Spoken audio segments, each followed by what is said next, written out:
Today, we catch up with Marcel Bonafe, a person who works in the forensic social work field in Southern California. He's an essential worker providing services to at-risk populations during the COVID-19 pandemic. So, Marcel, COVID has changed the way of life for everybody. So, as a social worker, what are some things that some people may not realize? Okay, so some things people may not realize. I'm sure people have already heard that we have to take care of our mental health. It's a pretty catchy thing to say. You see it like in PSA videos, you see it in a lot of commercials. And that now is a more important time to stick together, even when we're all apart. Um, but what some people don't realize, at least in regards to the field I work with, not a lot of our population, my clients, have a lot of family.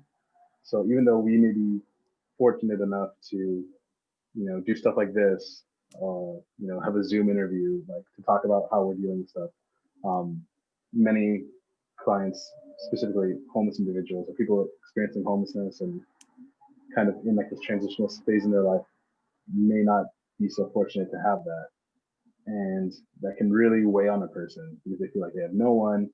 Um, Many times our clients and people we work with prior to the pandemic already felt like they had no one to talk to, no one to engage with.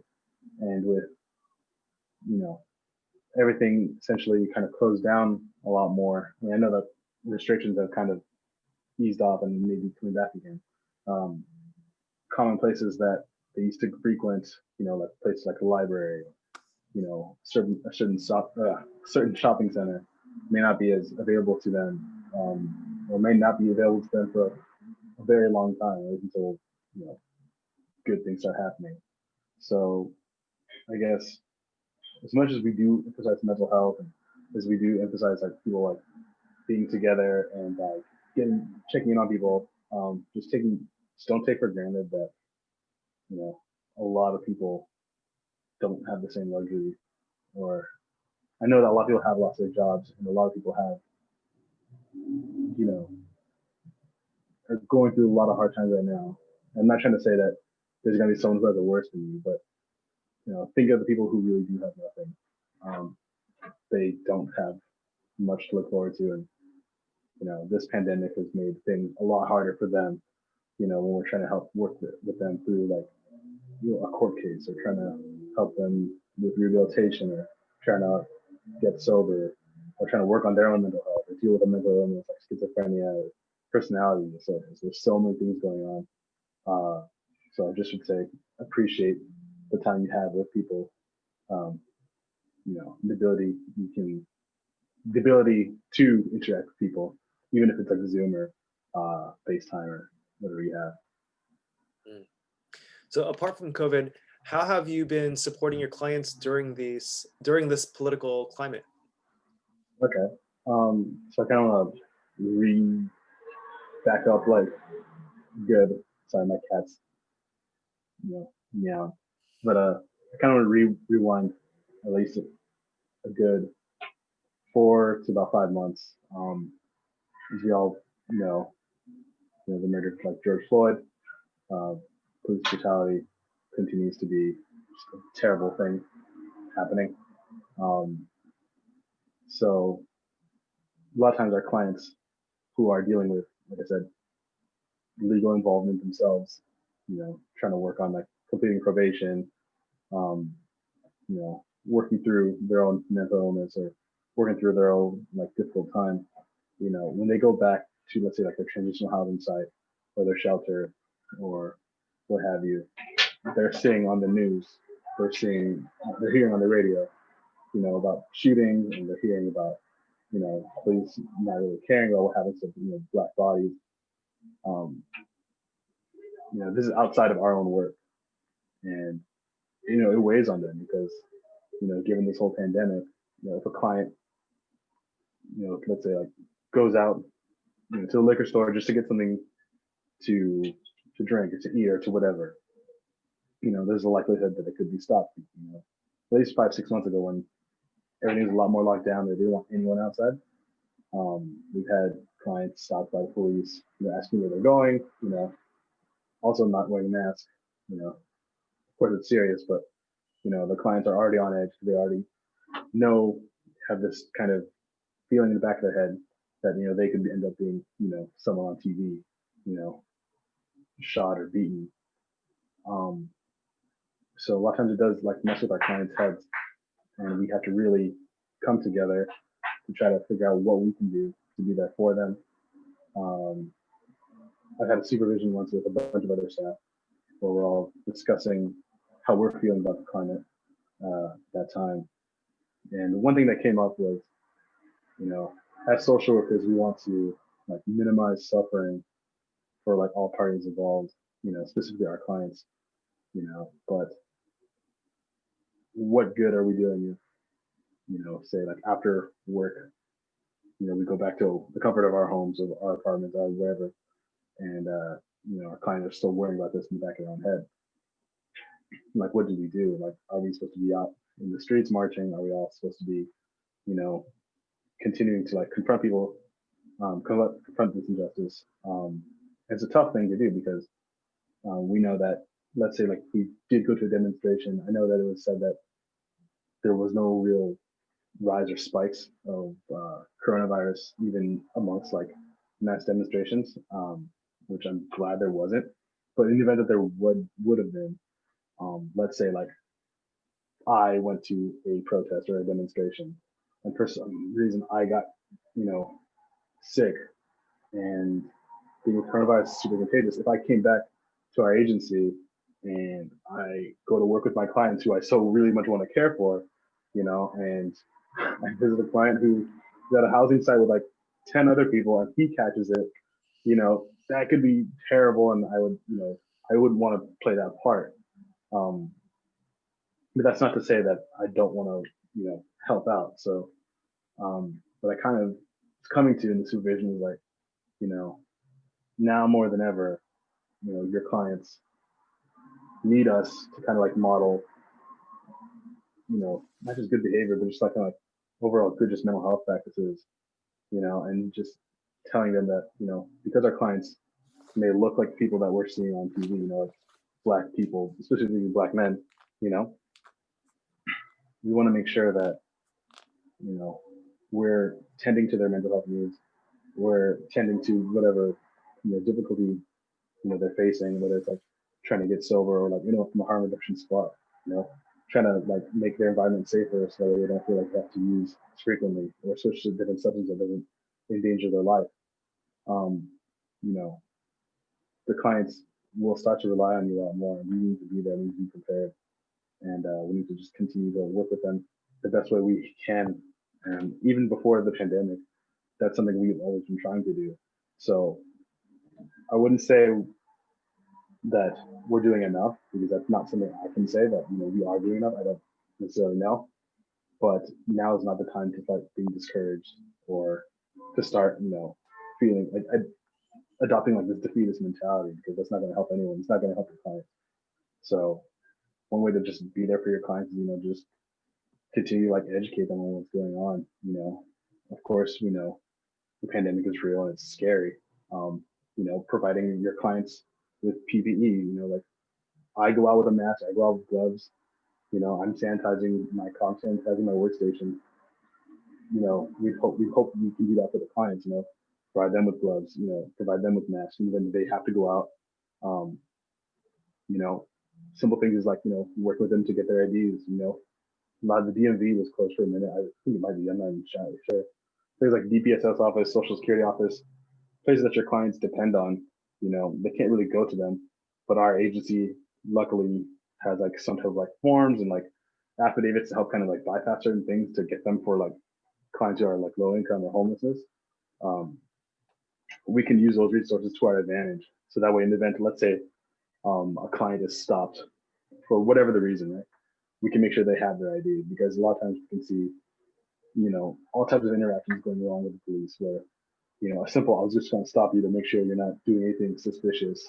And then it turns into like a beating, or it turns into a shooting, or worse, a killing. So making sure they have like the ID, making sure, they have all their benefits with them, so that way they don't feel like they have to like resort to any sort of desperate urge to get what they want. Making sure your client has everything they need. Continuing to provide basic services and make sure their needs are met. Just one way we can like best support our clients. And it's a lot different now. You can't really do too many face-to-face things, but being smart about getting your client tested, making sure you as a staff member are tested, and making sure their housing site, wherever they're at, make sure that they're getting tested, make sure their temperatures are being taken, all the good stuff that we come to expect now, like when we go about our own daily life. But just looking out for the client, has to take a lot more of a holistic approach now, as opposed to just like making sure they avoid any legal. So I think that's one way we might try to be there for our clients during this whole time. Cool, cool. So what are some last words, tips for life, tips for COVID? Tips for life, tips for COVID. Okay. This is like the social worker in me, and like I work with like a bunch of therapists who are way smarter than I am. And I try to come up with like my own strategies for how to deal with tense situations, whether that's with a coworker, with a client, with a family member, with a friend, with anyone really. I learned this when I was doing my undergrad. Not really learned it, but I just kind of like made up my own thing. Actually, I didn't know that I'd say I made up my own thing, but this is something I come to like practice. Like I do it all the time now. And I think I've gotten pretty good at it. But I consider myself a very, very, very patient person. And one way that I've been a very patient person is this is gonna sound a little ridiculous. Some people might think I, am not making any sense, but hear me out. Let's say I'm in an argument with my girlfriend, or I'm in an argument with my friend or a coworker, or even someone who cuts me off on the road, or is rude to me on the street, anything, right? So it's me and another person. So there's two parties. I do this thing where I imagine there's a third person, and the third person is me. And so it's kind of meta, right? So the third person is me. And so person A, person B, and the third person is somewhere here, and that's me. And that third person is observing the situation, observing the interaction going on. And that third person is like, wow, Marcel is really getting into it with this other person. I wonder how that person's going to react, right? So I essentially try to like break down things in real time. Like I'm monitoring, Marcel is monitoring how Marcel in the altercation or in the interaction is behaving. And is that something I would approve of myself? Like, I want to try to keep a level head. I try to be cool about things. I try to be patient, in the beginning, it was a little hard for me to do that because it'd come off as like I was like acting a little too slowly. So someone would like say something, and I would kind of like my eyes dart kind of a little bit on the ground. I don't know why, but my eyes usually dart to the ground, and then I'll come up with my response, right? So yeah, I do this thing where I try to like, I call it like the backseat driver kind of thing. Not backseat driver, but like in the backseat, right? So if I'm arguing with someone in the car, right? All of a sudden I'm like, okay, cool, I'm having this argument. Send Marcel to the back seat. And Marcel in the back seat can watch Marcel in the front seat and passenger in the front seat. Discuss whatever is going on, right? Then Marcel is observing, okay, cool. Like this guy's responding angrily. Is Marcel gonna respond angrily? Because if he responds angrily, things are just gonna keep escalating. So Marcel should try to engage with a calmer tone or whatever, right? Or like try not to respond out of anger, try not to respond. It's okay to be emotionally invested in the conversation, but like not let yourself get carried away, kind of deal. So I try to do something like that. And I kind of like took bits and pieces from like my undergrad studies as a social worker, and I also try to like take that when I was a behavioral instructor.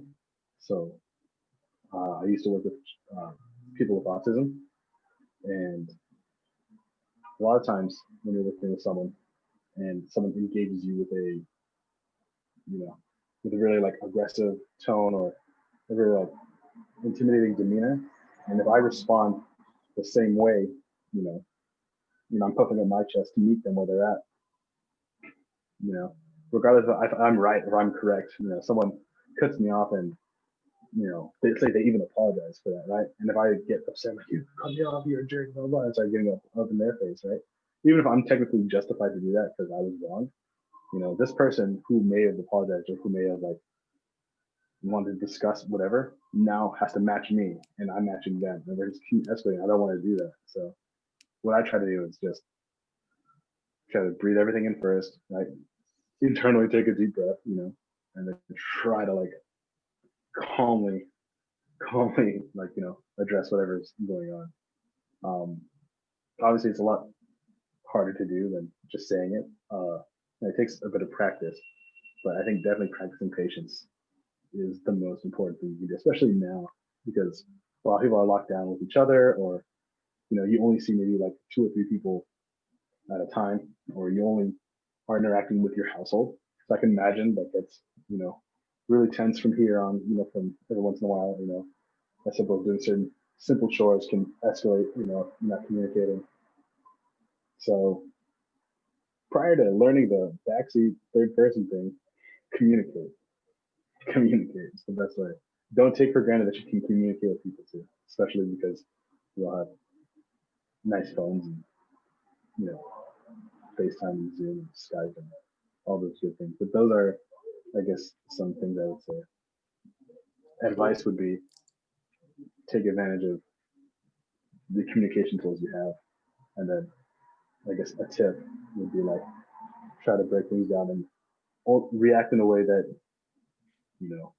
someone else would like to. I don't know, just say it.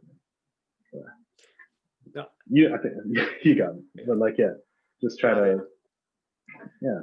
no, those are good tips. I appreciate it, and I think it can help everybody. Because I think we all, feel the everything around us. So I think that's good. All right. Yeah. Well, thank you, Marcel. It was great talking with you. Great sharing your perspectives. And until next time, we'll see you soon.